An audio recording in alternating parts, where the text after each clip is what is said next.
Hello, my name is Veronika Vlková. I'm a conservator at the Birmingham Museum, and today I would like to talk about conservation treatments of Egyptian objects that I mentioned during my last talk. I will start with Shakti figures which are here.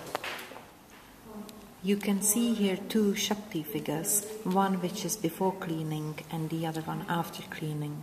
And you can see that after the soiling was removed, the color of the glaze came out really beautifully. In here you can see more examples of Shakti figures that have been half cleaned. This section contains all the soiling that is there probably due to handling and inappropriate storage in the past. You can see that there is a very dark layer all over, but when removed, it nicely reveals the original color of the glazing. And next to it you can see two more examples of other figures that have been half cleaned.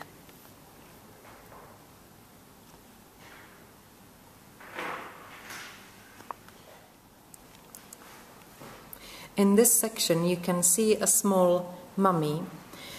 This piece has been x-rayed and we know that it definitely contains small bones of a small creature, probably a bird or a similar small animal. The conservation issue here are the loose fibers of the linen which we would like to secure to make sure that they don't get broken or damaged or torn off.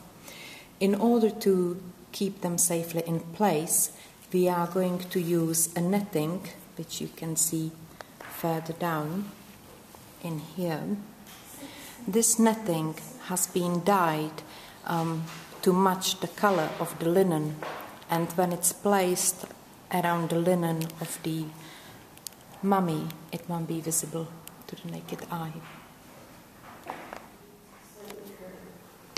In here you can see a small cartonnage mask that has been previously treated.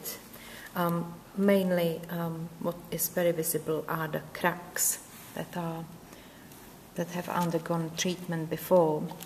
If I turn the mask, you will be able to see the adhesive that was used in the past, which has discolored since then. There has been a number of proposals of what to do and how to improve this particular mask. But because the paint layer, the polychromy, is so fragile and so easily soluble in a number of solvents, it is better to keep the treatment minimal and only improve the old restoration to make it blend in and less visible. In here you can see polychromed Headcraft in wood, which I mentioned briefly last time.